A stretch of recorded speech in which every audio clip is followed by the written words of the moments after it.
Alright, what's good, y'all? It's Hero. Today's video is mildly different. I'm recording my footage with the replay system again, but the footage is based on a topic I wanted to discuss. The topic being, is Yellow Tapion worth using in today's meta? Now, Ultra Gogeta Blue is a unit that has rebuilt the Legends meta around him and is the most dominant and common unit that you face, basically. So having the answer to him is crucial, pretty much. And I'm wondering if Tapion can serve as one, even if not, in like a direct instant win counter, but we'll see. I'll jump right into my points for a bit and then call it from there.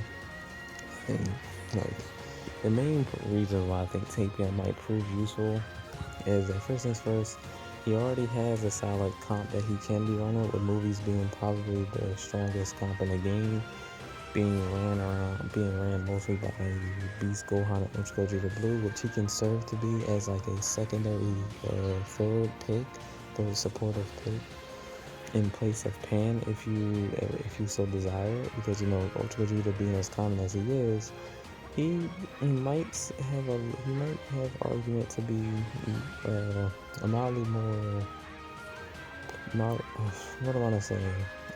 I don't want to say like he's completely superior to Pan, because Pan's support overall is better than his, but I will say that with Ultra Gogeta Blue being in basically every match that you see in this game, Tapion has a little bit of argument over her now, at least at the moment. You know what I mean? But you can still swap between the two. It's up to you.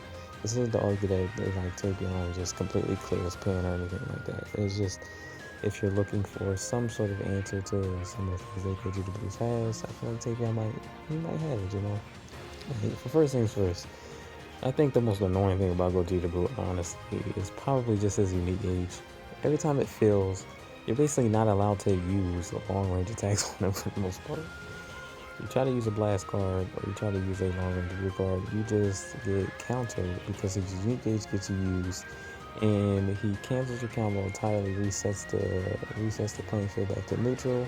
But also, if he has a blue card in hand, he basically punishes you for having priority against him, especially if he has a blue card, because not only will he cancel your priority, but if he can also deal pretty massive damage depending on who's getting hit by the blue card, because it does his unique gauge does combo into his, so with it hitting as hard as it does as well, it really sucks that basically you have to select which one of your units have to like pay the toll for having priority, basically for having gained the upper hand for a little bit, which is insane. But Tapion has a little something that counteracts that, which I think is a very effective little counter to this gauge of his.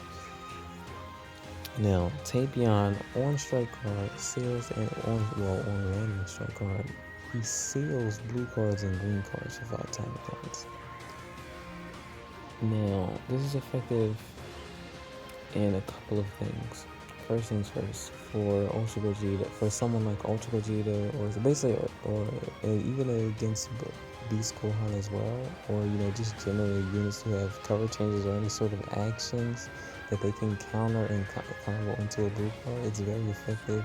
The Tapion can at least prevent seeing, just an instant retaliation from them, which is very good. But he's even more so effective with Gogeta Blue's unique, because not only will he prevent retaliation from Gogeta, he will also safely reset his unique gauge to 0 without anyone having to suffer for it, and it'll allow you to freely start using cards again for a little while.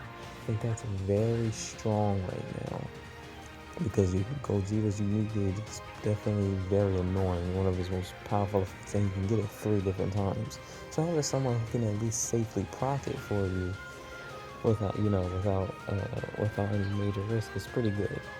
Granted, you still lose priority, but that's fine, because you were most likely going to have to lose it anyways unless you were intending to rush at that moment, right? So whatever, we'll take it. It's kind of like it's like fair trade. Now his other I think biggest argument that he has right now is that Gogeta Blue, with his release, has kind of introduced an even more rush heavy meta at the moment, which is which is a pretty insane thing. Considering that the Rising Rush has always been a very basically the most impactful factor into each match that you play. And with Gogeta having those things in his kit, such as nullifying endurance or whatnot that you guys know about by now, allowing him to just freely rush it at will at the moment basically at the moment he even gets the rush. He's basically, this man has become so rush heavy, it's insane. So it's like, you just basically just get to the point like, what do you even do right now? especially with Gogeta being as powerful as he is, it's hard to think that there's really that many units surviving if he's the one who rushes you, which he will be the one to rush you if he's an enemy team. Let's be real. Most of the time he is. Now, Tapion serves as a bit of a pivot, or at least a tool against that. Now, granted, it's not even just because, oh, well, he's a yellow unit, type advantage against purple, so blah, blah. It's not even just that. I think the interesting part about Tapion's ability to reduce his subcon by 10 on rush right now, and why I feel like it's even more effective, I think it's even more effective if it does kill him right now rather than if it doesn't. Granted, if Tapion can tank a Gogeta Blue rush, that's great. That's insane that you can keep all three of your teammates alive. I'm not saying that's bad. It's even more effective if he doesn't live, because he then gets to nuke Gogeta and his entire team, which I think is very effective at maybe making your opponent think twice about whether or not they really want to pay that toll. At the very least, it forces your opponent. It kind of stalls your opponent a little bit, because if they want to prevent the cost that it'll take for them to get that rush off to kill a unit or to kill Tapion, especially, they at the very least have to wait until Gogeta Blue has a green card that he has. A green card in his hand where he can go type neutral for a little bit and rush, which is pretty strong, because the longer you can hold off the rush, the better. And Tapion is also being ran alongside Beast Gohan, who gains endurance when the opponent activates that rush. And you also will likely have your own Ultra Gogeta Blue, because they're on the same team, and that's most likely who you're running Tapion with. On the movie Saga's team, the core is Beast and Gogeta right now. That's why I'm mentioning them. And Gogeta can destroy Dragon Ball these times you need to drill. So they have some pretty solid little ways to help stall the rush a little bit, mildly, just mildly. With Tapion being on there, you can especially stall Ultra Gogeta from doing it, because you know what I mean. He just you force your opponent to have to think twice if they really want to risk that damage, that retaliation that they'll suffer if it kills.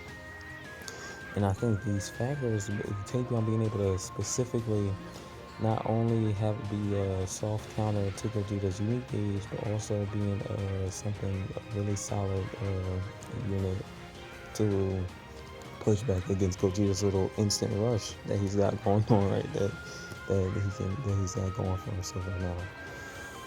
I think we might have ourselves. I think Tapion's resurgence might be at hand a little bit. Like, he's got the team. You know what I mean? He can be at the very least a secondary pick, after Pan, because I know his sports not as strong, but I think it works out for him. He's got it. It's there. If you're looking for an answer, or at least a mild answer, Gogeta Blue, he's the one for you. And outside of just being a counter to specific Gogeta Blue, again, like I said, stealing off blues and greens is effective universally. He has a team heals immediately, which is effective again universally. He does offer stuff like a card and damage to allies when he swaps out, again effective across the board, especially for the Beast and Gogeta, who will make great use of that, especially that extra card that he also swap out. And hell, even his damage is still pretty solid.